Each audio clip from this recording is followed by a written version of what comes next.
Hello students, welcome in my class. Today we are solving question number 8 of exercise 6.5. In figure 6.54, O is a point in the interior of triangle ABC. OD perpendicular on BC, OE perpendicular on AC and OF perpendicular on AB. Then show that इसमें आपको दो result prove करने हैं O A square plus O B square plus O C square minus O D square minus O E square minus O F square is equal to A F square plus B D square plus C E square. और second part में इसी तरह से आपको A F square plus B D square plus C E square right side में जो आपका result था इसी को यहाँ पर लिखा गया है और इसको इक्वल प्रूव करना है। इस जो आपका लेफ्ट साइड वाला रिजल्ट है ना इसे आपको चेंज करना होगा और उसको चेंज करने में क्या लाना है A D square plus C D square plus B F square. देखो सेकंड पार्ट करने से पहले हमें फर्स्ट को क्लियर करना है, क्या आना रिजल्ट फर्स्ट आएगा तभी आपका सेकंड आएगा। और देखो क्वेश्चन में हमें क्या दिखाई दे रहा है O A square O B square. देखो स्केयर स्केयर आपको पता है साइड्स के ऊपर स्केयर आ रहा है तो ये स्केयर हम सिर्फ पाइथागोरस थ्योरम ही अप्लाई कर सकते हैं। Hypotenuse square is equal to perpendicular square plus base square. तो यहीं से हमें क्लियर हो जाना चाहिए कि इन सारे क्वेश्चन को इसको सोल्व करने के लिए हमें पाइथागोरस थ्योरम का ही यूज़ करना। और पाइथागोरस थ्योरम आपको पता ही है राइट ट्रायंगल पर अप्लाई होती है। अब क्वेश्चन में सबसे पहले आपको डायग्राम बनाना है, डायग्राम के बिना क्वेश्चन बिल्कुल क्लियर नहीं होगा। और ये भी ध्यान रखना यहाँ पर हमारा जो मेन ट्रायंगल है राइट एंगल ट्रायंगल नहीं है। यहाँ पर ये ध्यान रखना मेन ट्रायंगल नहीं है हमारा, लेकिन जो ओ डी परपेंडिकुलर है ओ एफ है ये परपेंडिकुलर है, मेन ट्रायंगल राइट एंगल नहीं है। तो ये डायग्राम आपको ध्यान से बनाना है। तो मैंने डायग्राम बनाया हुआ है triangle A B C. Triangle A B C हमने बना के उसके बाद ओ आपने इसके इंटीरियर में एक पॉइंट लेना है और उसी पॉइंट से आपने तीनों साइड्स के ऊपर परपेंडिकुलर ड्रॉ करना है। परपेंडिकुलर हमारे पास गिवन है O D perpendicular B C के ऊपर है, O F perpendicular A B के ऊपर है and O E perpendicular A सी के ऊपर है। मैंने डायग्राम गिवन डायग्राम से चेंज बनाया। मेरा डायग्राम जो बुक में डायग्राम है उससे चेंज है, उसकी side A be left side में मैंने अपनी राइट साइड में बनाई है। ऐसा आप कोई दिक्कत नहीं कर सकते, बस आपने ये ध्यान रखना है कि ए बी के ऊपर कौन सा परपेंडिकुलर आ रहा है ओ एफ आ रहा है और ए सी के ऊपर ओ ई आ रहा है, तो वही पॉइंट वहीं शो होना चाहिए। इन पॉइंट को हम चेंज नहीं कर सकते, अगर चेंज करोगे तो आपका आंसर रॉन्ग हो जाएगा, आपका आंसर नहीं मैच होगा। तो मैंने ये साइड इधर बनाई है तो मैंने फिर पॉइंट एफ को साइड ए बी के ऊपर रखा है और ई को ए सी के ऊपर, बस इसी चीज़ का आपने ध्यान रखना है। तो गिवन में आप क्या लिखोगे O is a point in the interior of triangle A B C and O D perpendicular on B C, O E perpendicular on A C and O F perpendicular on A B to prove. जो prove करने हैं वही result आपको लिखने हैं O A square O B square O C square minus O D square minus O E square minus O F square is equal to A F square plus B D square plus C square. पहले हम first part को देखते हैं। तो सबसे पहले ना आपने ये देखना है कि इसमें जो लेफ्ट साइड के रिजल्ट है ना ओ A square O B square O C square, in values को आपने लेके आना है। अब देखो ओ ए स्केयर लाने के लिए मुझे कौन सी ट्रायंगल में जाना पड़ेगा यही आपने देखना है ओ ए स्केयर। अब देखो आपका जो मेन डायग्राम था ना बुक में ए डायग्राम गिवन था, मुझे ओ ए स्केयर चाहिए। तो ओ ए स्केयर लाने के लिए मुझे ओ ए को ज्वाइन भी करना पड़ेगा, फिर ओ बी स्केयर चाहिए ओ बी को भी ज्वाइन करना पड़ेगा, ओ सी स्केयर चाहिए तो ओ सी को भी ज्वाइन करना पड़ेगा। तो ये हमारा कंस्ट्रक्शन में काम आ गया क्योंकि हमें अपने रिजल्ट को प्रूव करने के लिए ओ ए ओ बी ओ सी को ज्वाइन करना पड़ेगा। तो इसे आप कंस्ट्रक्शन में भी लिख सकते हो join O A O B and O C, construction में पॉइंट लिख सकते हो और इसको आप डॉटेड लाइन से शो कर सकते हो, डायरेक्ट से कर सकते हो। तो कंस्ट्रक्शन में आपने पॉइंट लिखना है join O A and O B O C. मैंने राइट नहीं किया, आप लिख लोगे। आपको पता है कंस्ट्रक्शन जब भी हम अपनी तरफ से करते हैं अपने रिजल्ट को प्रूव करने के लिए वो हमें लिखनी पड़ती है। अब फर्स्ट पार्ट में आते हैं in right triangle O F A. अब देखो ओ एफ ए, तो इसमें आपको पहले आपको ओ एफ ए ट्रायंगल में जाना पड़ेगा। ओ ए स्केयर हमें चाहिए, रिजल्ट को देखो ओ ए स्केयर। अब ओ ए स्केयर के लिए मैंने ओ ए को ज्वाइन किया, ओ ए स्केयर कैसे आएगा in right triangle O F A. देखो ओ ए स्केयर हमें इधर से भी मिल सकता है, लेकिन आपने उस चीज़ का ध्यान रखना है कि साइड ए बी के ऊपर आपका परपेंडिकुलर क्या है, ओ एफ।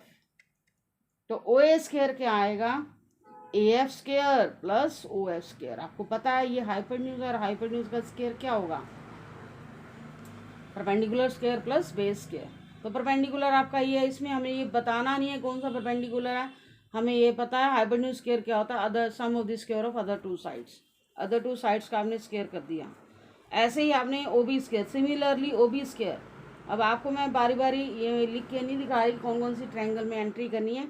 ओ बी स्क्वायर के लिए आपको क्या करना है, अब देखो ओ बी स्क्वायर, देखो ओ बी स्क्वायर यहाँ पर इधर से भी आ सकता है, लेकिन आपने ओ बी स्क्वायर इधर से आएगा, इस साइड को लेना, ये चीज़ आपने ध्यान रखनी है, क्योंकि ये भी यहाँ पर हाइपोटेन्यूज शो हो रहा है, लेकिन आपने सेकंड परपेंडिकुलर पर आ जाना है। यहाँ से आपने ओ बी स्क्वायर की वैल्यू निकालनी है।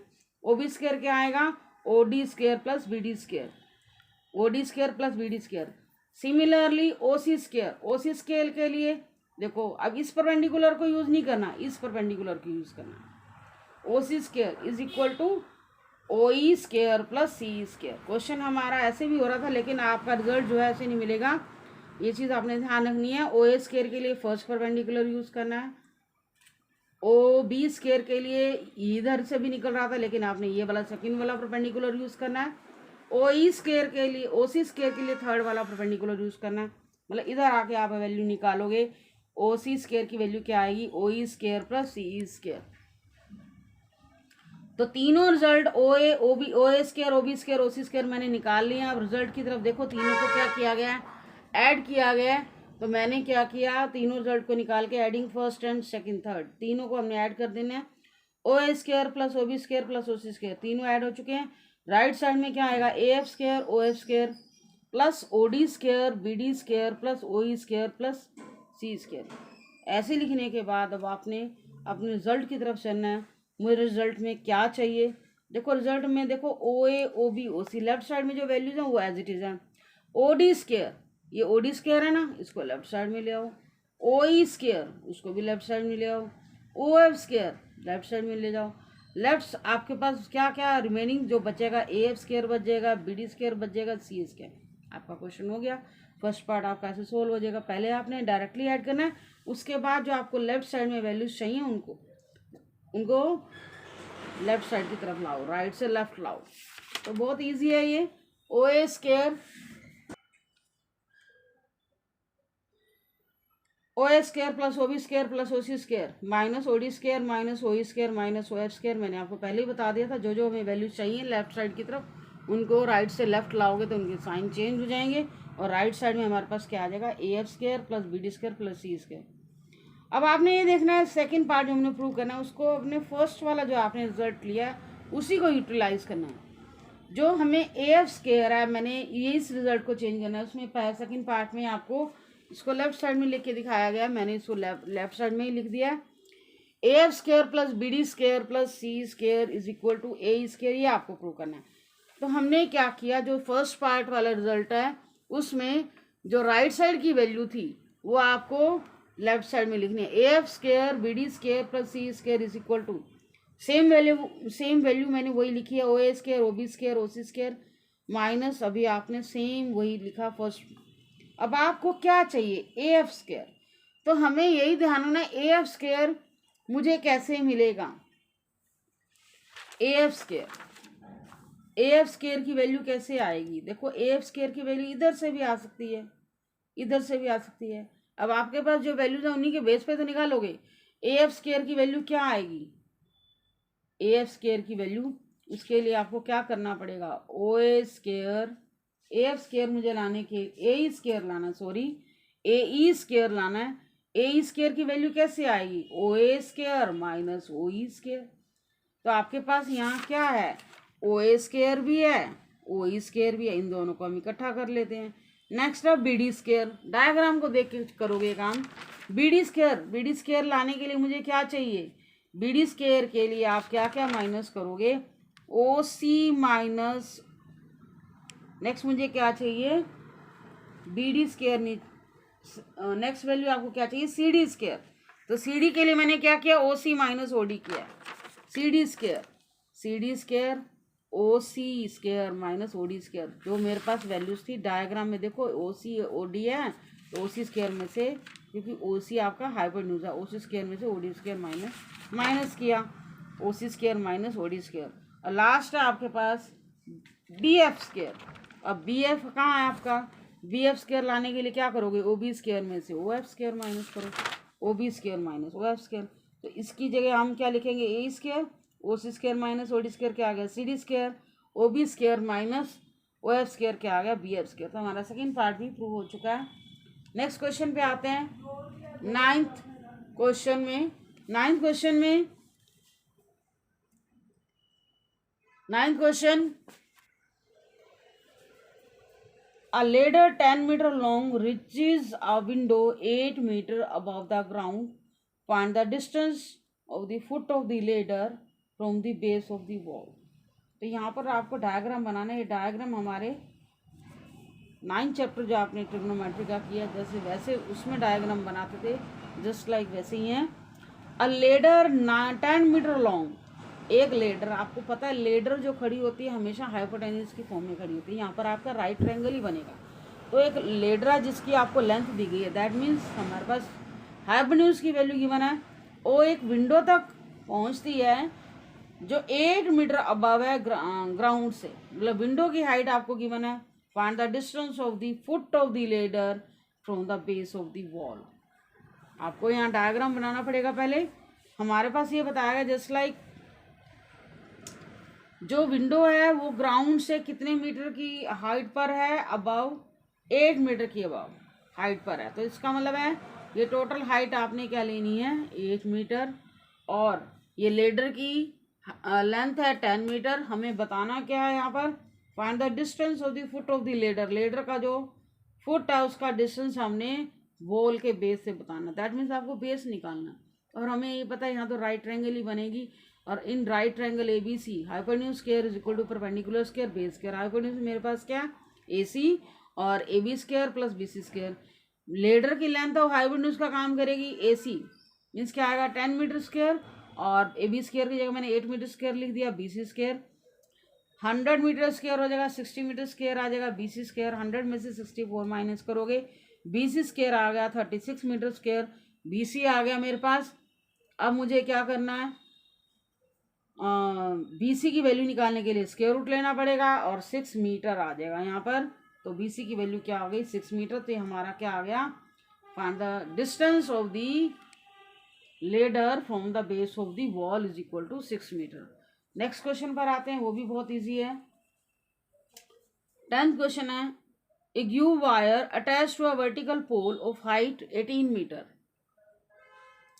is 24 meter long and has a stake attached to the other end.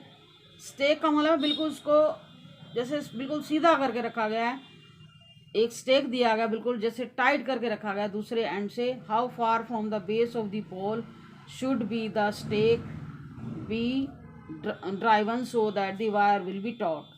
कहता है कि इस वायर को पोल के बेस से कितनी दूर रखा जाए कि वायर को बिल्कुल टॉट किया जा सके, बिल्कुल टाइट किया जा सके। वायर है उसको वर्टिकल पोल की आपको हाइट गिवन है 18 मीटर। अब देखो पोल है तो ये परपेंडिकुलर का काम करेगा। डायग्राम बना लेते हैं। ये पोल है हमारा किसका काम करेगा, परपेंडिकुलर का। ये पोल है परपेंडिकुलर का काम करेगा, और वायर को इसका अटैच किया गया है। वायर की लेंथ आपको गिवन है 24 मीटर, वायर 24 मीटर है।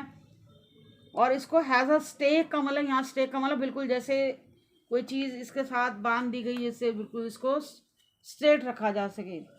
How far from the base of the pole, कि पोल का जो बेस है इससे कितनी दूर रखा जाए। ये पोल है आपका, इसका बेस जहाँ पर इसको कितना इसका डिस्टेंस रखा जाए कि ये जो वायर है बिल्कुल टॉट रहे, सीधी रहे। तो नेचुरली हमें क्या क्लियर कट है, बेस निकालना है। पाइथागोरस थ्योरम यूज होगी। इन राइट ट्रायंगल आपने सारा कुछ डायग्राम में क्लियर कर देना, बिना डायग्राम के क्वेश्चन नहीं निकलेगा और ना ही चेक होता है एग्जाम में। In right triangle A B C hypotenuse square is equal to perpendicular square mean A B square plus base square B C square. और ए सी की वैल्यू कितनी है 24, ए बी की वैल्यू 18 स्क्वायर है। अभी आप यहाँ मीटर वेटर नहीं लिख रहे, कोई दिक्कत नहीं, लास्ट में आंसर में लिख सकते हो। मैंने इससे पहले वाले क्वेश्चन में लिख दिया था। बच्चे कई बार कहीं लिख पाते हैं, कहीं नहीं, लास्ट में आप आंसर में लिख दोगे तो भी ठीक है। 18 का स्क्वायर 24 होता है, 24 का स्क्वायर 576 BC स्क्वायर आ गया। इसको लेफ्ट साइड में लाओ, BC स्क्वायर की वैल्यू कितनी आ गई 252। तो BC की वैल्यू मेरे पास क्या आ गई 252। इसे आपको सिंप्लीफाई करना होगा, स्क्वायर रूट लेके, स्क्वायर रूट लिया मैंने, प्राइम इसके फैक्टर किए 2 × 2 3 × 3 × 7। जो टर्म पेयर में आई हैं उनमें से एक टर्म ले लेते हैं, 2 3 √7 BC, 6 √7 आ गया BC। तो डिस्टेंस फ्रॉम द बेस कितना आ गया, वायर का बेस से डिस्टेंस कितना होना चाहिए 6 √7 मीटर। मैंने लास्ट में लिख दिया। नेक्स्ट क्वेश्चन में आते हैं। 11th क्वेश्चन है आपका। 11th क्वेश्चन में भी डायग्राम बनाने से पहले स्टेटमेंट अच्छे से क्लियर कर लेते हैं। पहले an aeroplane leaves an airport, एक एरोप्लेन एक एयरपोर्ट से को छोड़ता है, मतलब वहां से निकलता है, and flies due to north at a speed of 1000 kilometre per hour. At the same time, another aeroplane leaves the same airport and flies due to west at a speed of 1200 km per hour. How far apart will be the two poles after 1.5 hour? अब इसको मैं diagram से आपको बिल्कुल clear कराऊंगी, क्योंकि बिना diagram के मैं आपको रीड कराती रहूँ नहीं समझ आएगा। क्या कहना चाहता है, सबसे पहले ना इसने ईस्ट वेस्ट का ये कहता है, पहला जो है हमारा नॉर्थ की तरफ गया, सेकेंड एरोप्लेन कहाँ गया, वेस्ट की तरफ। तो सबसे पहले तो बच्चों को डायरेक्शन का पता होना चाहिए, तभी आप डायग्राम बना पाओगे।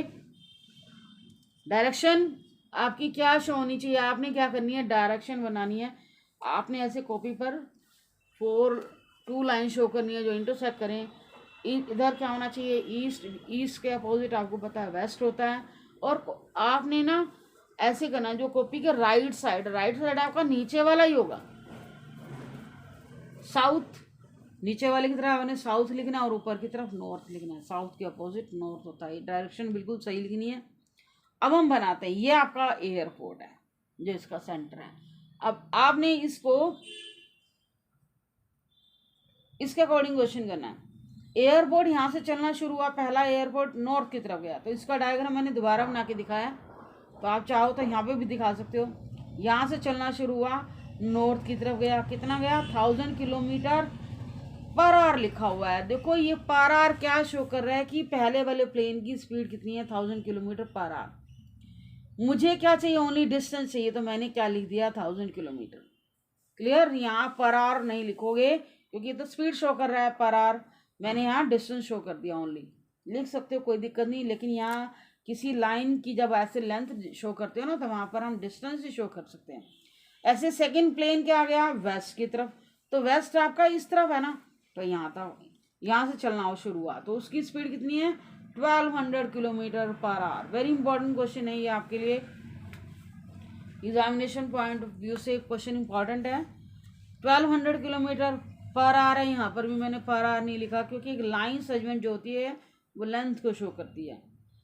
देखो डायग्राम बिल्कुल क्लियर हो गया। इन राइट ट्रायंगल ABC, अब मुझे इसमें क्या करना है, ये कहता है कि ये आपकी स्पीड शो की गई, इसका मतलब है यहाँ पर 1 घंटे के बाद वो यहाँ तक पहुँच गया, ऐसे ही 1 घंटे के बाद सेकेंड प्लेन यहाँ तक पहुँच गया।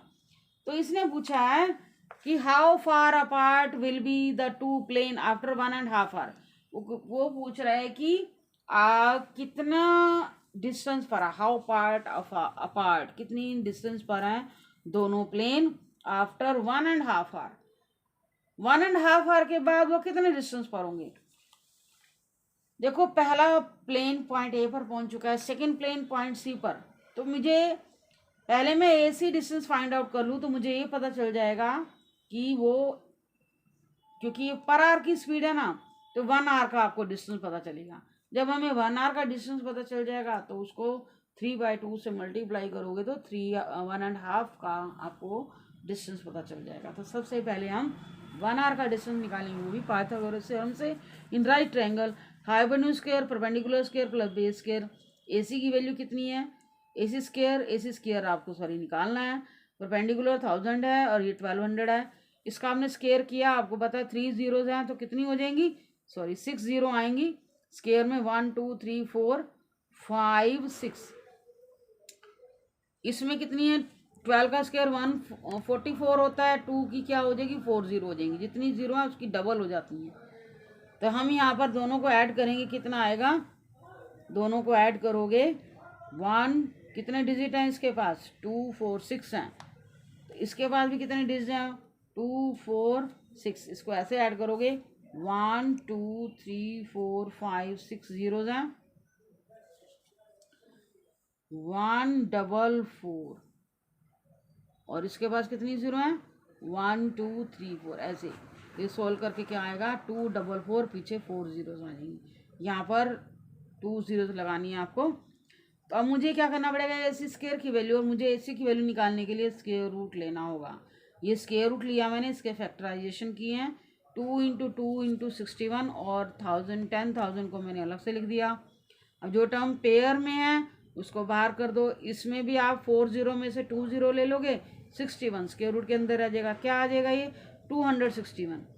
ये आपका डिस्टेंस कितना आया, ये डिस्टेंस जो आया मेरे पास 1 आवर का डिस्टेंस आया। क्यों आया 1 आवर का डिस्टेंस, क्योंकि मैंने जो डायग्राम बनाया यहाँ पर, ये स्पीड जो आपको बता रही है पर आवर की है, तो इसका मतलब ये पर आवर का डिस्टेंस है, 1 आवर का डिस्टेंस है यहाँ पर, और इसका यहाँ से 1 आवर का डिस्टेंस है, यहीं पर आके समझ लो रुके।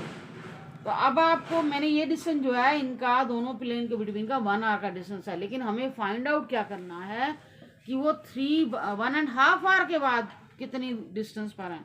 तो आपने 1 आवर का डिस्टेंस निकाल दिया, अब हम निकालेंगे distance between planes after 1 hour, वो क्या आएगा, सेम यही टर्म आएगी 261 किलोमीटर, अब किलोमीटर लिख देते हैं।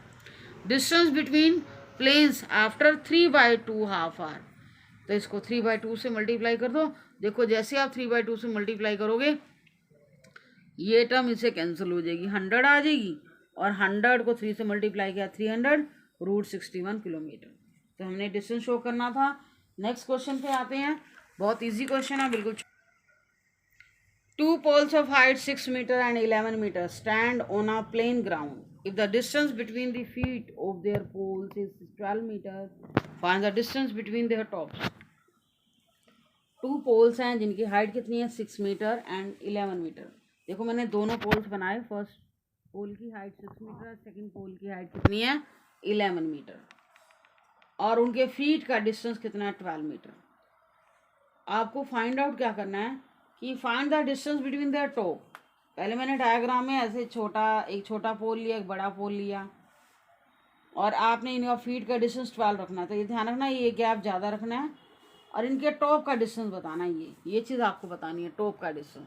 तो ये पॉइंट ए और सी, बड़े वाले पोल का टॉप है ए, पॉइंट ए पर लाई कर रहा है, छोटे वाले पोल का टॉप कहाँ लाई कर रहा है सी पर। तो ये इनके टॉप का डिस्टेंस निकालना, दैट मीन्स हमें फाइंड आउट क्या करना है ए सी।